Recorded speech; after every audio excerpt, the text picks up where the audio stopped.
പിതാവിൻ്റെയും പുത്രൻ്റെയും പരിശുദ്ധാത്മാവിൻ്റെയും നാമത്തിൽ ആമേൻ. ഈശോ മിശിഹായ്ക്ക് സ്തുതിയായിരിക്കട്ടെ.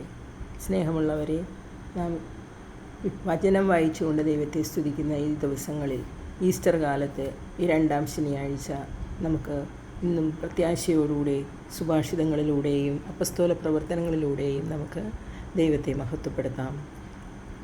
ദൈവാരൂപിയേ സ്നേഹജ്വാലയായി സ്വർഗത്തിൽ നിന്നും നീ വരൂ, അഗ്നിനാളമായി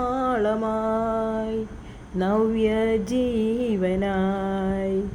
ഞങ്ങളിൽ വന്നു വാണിടൂ. സങ്കീർത്തനം 104:31 നമ്മെ പഠിപ്പിക്കുന്നത്, കർത്താവിൻ്റെ മഹത്വം എന്നേക്കും നിലനിൽക്കട്ടെ, കർത്താവ് തൻ്റെ സൃഷ്ടികളിൽ ആനന്ദിക്കട്ടെ. കർത്താവിൻ്റെ മഹത്വം എന്നേക്കും നിലനിൽക്കട്ടെ, കർത്താവ് തൻ്റെ സൃഷ്ടികളിൽ ആനന്ദിക്കട്ടെ. 104 സങ്കീർത്തനം 31 തിരുവചനം. നമുക്ക് കർത്താവിന് നമ്മെക്കുറിച്ച് സന്തോഷമുണ്ടാകുന്ന തരത്തിൽ അനുദിനം നമ്മുടെ ജീവിതത്തെ ക്രമപ്പെടുത്തുന്നതിനാണ് സുഭാഷിതങ്ങളിലൂടെ നാം കടന്നു പോകുന്നത്. നമുക്ക് വിശ്വാസപൂർവ്വം നമ്മുടെ പ്രാർത്ഥനകളെ അവിടുത്തെ തിരുമുൻപിൽ സമർപ്പിച്ചുകൊണ്ട് പ്രത്യാശയോടുകൂടിയായിരിക്കാം. ഇന്ന് നമുക്ക് സുഭാഷിതം 3 അധ്യായമാണ് പ്രാർത്ഥിക്കേണ്ടത്. കർത്താവിനോട് വിശ്വസ്തത, ജ്ഞാനം അമൂല്യം, അയൽക്കാരനോടുള്ള കടമകൾ. ഇങ്ങനെ ആകെ 35 വചനങ്ങൾ സുഭാഷിതങ്ങളിലും അപ്പസ്തോല പ്രവർത്തനം 5 അധ്യായം 21 മുതൽ 32 വരെ സംഘത്തിൻ്റെ മുൻപിൽ എന്ന ഭാഗവുമാണ് നമുക്ക് പ്രാർത്ഥിക്കേണ്ടത്. വചനഭാഗത്തേക്ക് നമുക്ക് കടക്കാം. സുഭാഷിതങ്ങൾ അധ്യായം 3. കർത്താവിനോട് വിശ്വസ്തത.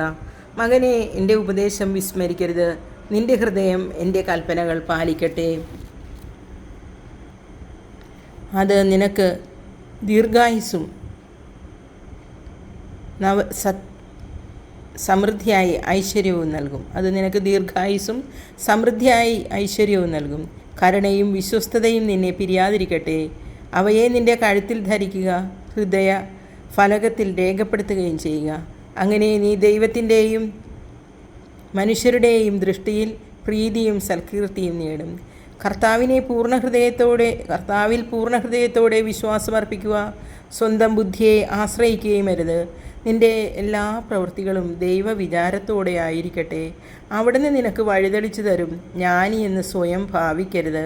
കർത്താവിനെ ഭയപ്പെട്ട് തിന്മയിൽ നിന്നും അകന്നു മാറുക. അത് നിൻ്റെ ശരീരത്തിന് ആരോഗ്യവും അസ്ഥികൾക്ക് അനായാസതയും നൽകും. കർത്താവിനെ നിൻ്റെ സമ്പത്ത് കൊണ്ടും നിൻ്റെ എല്ലാ ഉൽപ്പന്നങ്ങളുടെയും ആദ്യ ഫലങ്ങൾ കൊണ്ടും ബഹുമാനിക്കുക. അപ്പോൾ നിൻ്റെ ധാന്യപ്പുരകൾ സമൃദ്ധി കൊണ്ട് നിറയുകയും നിൻ്റെ ചക്കുകളിൽ വീഞ്ഞ് നിറഞ്ഞു കവിയുകയും ചെയ്യും. കർത്താവിൻ്റെ ശിക്ഷണത്തെ നിന്ദിക്കരുത്, അവിടുത്തെ ശാസനത്തിൽ മടുപ്പ് തോന്നുകയുമരുത്.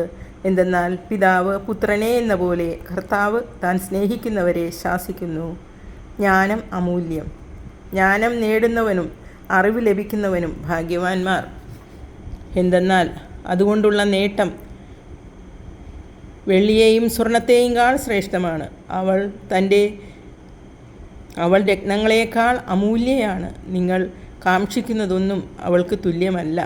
അവളുടെ വലത്തുകൈയിൽ ദീർഘായുസ്സും ഇടത്തുകൈയിൽ സമ്പത്തും ബഹുമതിയും സ്ഥിതി ചെയ്യുന്നു. അവളുടെ മാർഗങ്ങൾ പ്രസന്നവും സമാധാനപൂർണവുമാണ്. അവളെ കൈവശപ്പെടുത്തുന്നവർക്ക് അവൾ ജീവൻ്റെ വൃക്ഷമാണ്. അവളെ മുറുകെ പിടിക്കുന്നവർ സന്തുഷ്ടരെന്ന് വിളിക്കപ്പെടട്ടെ. കർത്താവ് ജ്ഞാനത്താൽ ഭൂമിയെ സ്ഥാപിച്ചു, വിജ്ഞാനത്താൽ ആകാശത്തെ ഉറപ്പിച്ചു. അവിടുത്തെ വിജ്ഞാനത്താൽ സമുദ്രങ്ങൾ പൊട്ടിപ്പുറപ്പെട്ടു, മേഘങ്ങൾ മഞ്ഞുപൊഴിക്കുന്നു. മകനെ, അന്യൂനമായ ജ്ഞാനവും വിവേചനാശക്തിയും പുലർത്തുക. അവ നിൻ്റെ ദൃഷ്ടിയിൽ നിന്നും മറഞ്ഞു പോകാതിരിക്കട്ടെ.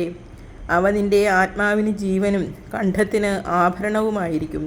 അങ്ങനെ നീ നിൻ്റെ വഴിയിൽ സുരക്ഷിതനായി നടക്കും, നിൻ്റെ കാലിടറുകയില്ല.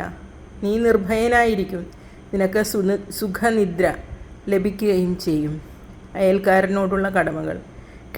കിടിലം കൊള്ളിക്കുന്ന സംഭവങ്ങൾ കൊണ്ടോ ദുഷ്ടരുടെ നാശം കണ്ടോ നീ ഭയപ്പെടരുത്. കർത്താവ് നിൻ്റെ ആശ്രയമായിരിക്കും.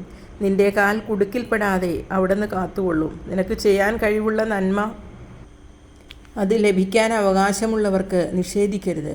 അയൽക്കാരൻ ചോദിക്കുന്ന വസ്തു നിൻ്റെ കൈവശമുണ്ടായിരിക്കെ പോയി വീണ്ടും വരിക, നാളെ തരാം എന്ന് പറയരുത്.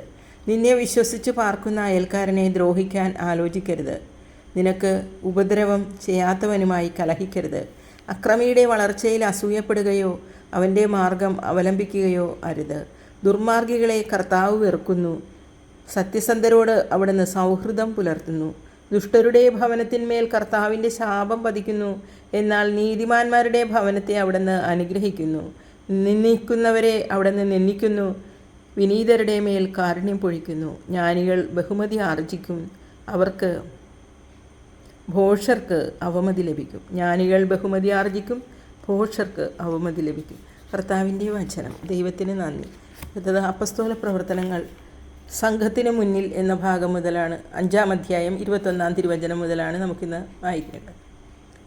അവർ ഇത് കേട്ട് പ്രഭാതമായപ്പോൾ ദേവാലയത്തിൽ പ്രവേശിച്ച് പഠിപ്പിച്ചുകൊണ്ടിരുന്നു. പ്രധാന പുരോഹിതനും അനുയായികളും അനുചരന്മാരും ഒന്നിച്ചുകൂടി ന്യായാധിപ സംഘം മുഴുവത്തെയും ഇസ്രായേലിലെ എല്ലാ ജനപ്രമാണികളെയും വിളിച്ചുകൂട്ടുകയും തടവുകാരെ കൊണ്ടുവരാൻ ജയിലിലേക്ക് ആളയക്കുകയും ചെയ്തു.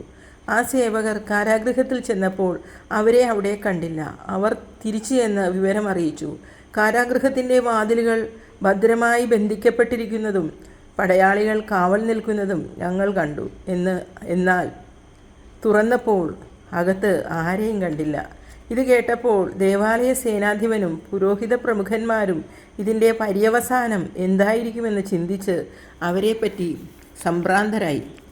അപ്പോൾ ഒരാൾ വന്ന് അവരോട് പറഞ്ഞു, ഇതാ, നിങ്ങൾ കാരാഗൃഹത്തിൽ അടച്ച മനുഷ്യർ ദേവാലയത്തിൽ നിന്നുകൊണ്ട് ജനങ്ങളെ പഠിപ്പിക്കുന്നു. അപ്പോൾ സേനാധിപൻ സേവകരോട് കൂടെ ചെന്ന് ബലപ്രയോഗം കൂടാതെ തന്നെ അവരെ കൂട്ടിക്കൊണ്ടുവന്നു. കാരണം ജനങ്ങൾ തങ്ങളെ കല്ലെറിയുമോ എന്നവർ ഭയപ്പെട്ടിരുന്നു. അവർ അവരെ കൊണ്ടുവന്നു സംഘത്തിൻ്റെ മുൻപിൽ നിർത്തി. പ്രധാന പുരോഹിതൻ അവരോട് പറഞ്ഞു, ഈ നാമത്തിൽ പഠിപ്പിക്കരുതെന്ന് ഞങ്ങൾ കർശനമായി കൽപ്പിച്ചിരുന്നല്ലോ. എന്നിട്ടും നിങ്ങൾ നിങ്ങളുടെ പ്രബോധനം കൊണ്ട് ജെറുസലേം നിറച്ചിരിക്കുന്നു. ഈ മനുഷ്യൻ്റെ രക്തം ഞങ്ങളുടെ മേൽ ആരോപിക്കാൻ നിങ്ങൾ ഉദ്യമിക്കുകയും ചെയ്യുന്നു. പത്രോസും അപ്പസ്തോലന്മാരും പ്രതിവചിച്ചു, മനുഷ്യരെക്കാൾ ദൈവത്തെയാണ് അനുസരിക്കേണ്ടത്. നിങ്ങൾ മരത്തിൽ തൂക്കിക്കൊന്ന യേശുവിനെ നമ്മുടെ പിതാക്കന്മാരുടെ ദൈവം ഉയിർപ്പിച്ചു. ഇസ്രായേലിന് അനുതാപവും പാപമോചനവും നൽകാൻ ദൈവം അവനെ നാഥനും രക്ഷകനുമായി തൻ്റെ വലത്തുഭാഗത്തേക്ക് ഉയർത്തി. ഈ സംഭവങ്ങൾക്ക് ഞങ്ങൾ സാക്ഷികളാണ്. തന്നെ അനുസരിക്കുന്നവർക്ക് ദൈവം പ്രദാനം ചെയ്യുന്ന പരിശുദ്ധാത്മാവ് ഇതിന് സാക്ഷിയാണ്. കർത്താവിൻ്റെ വചനം. ദൈവത്തിന് നന്ദി. സ്നേഹമുള്ളവരെ, പ്രാർത്ഥനയിൽ എന്നോട് സഹകരിക്കുന്ന നിങ്ങളിത് ഏവരെയും സർവശക്തനായ ദൈവം അനുഗ്രഹിക്കട്ടെ എന്ന് ഞാൻ പ്രാർത്ഥിക്കുന്നു. നമുക്ക് പ്രത്യാശയോടുകൂടി ആയിരിക്കാം. നിങ്ങൾ സാധിക്കുന്നവർ ഈ വീഡിയോ മറ്റുള്ളവരിലേക്ക് കൂടി, ഈ വചനഭാഗം മറ്റുള്ളവരിലേക്ക് കൂടി ഷെയർ ചെയ്താൽ കൂടുതൽ പേർ ഈ വചനത്തിലേക്ക് വരുന്നതിനും ദൈവത്തെ മഹത്വപ്പെടുത്തുന്നതിനും ഇടയാക്കും. ദൈവമഹത്വം മാത്രമാണ് ഞാൻ ഉദ്ദേശിക്കുന്നത്. നിങ്ങളെന്നോടുകൂടി ചേർന്ന് നന്ദി പറയുന്നു. ദൈവം കാത്തുകൊള്ളട്ടെ. ആമീൻ.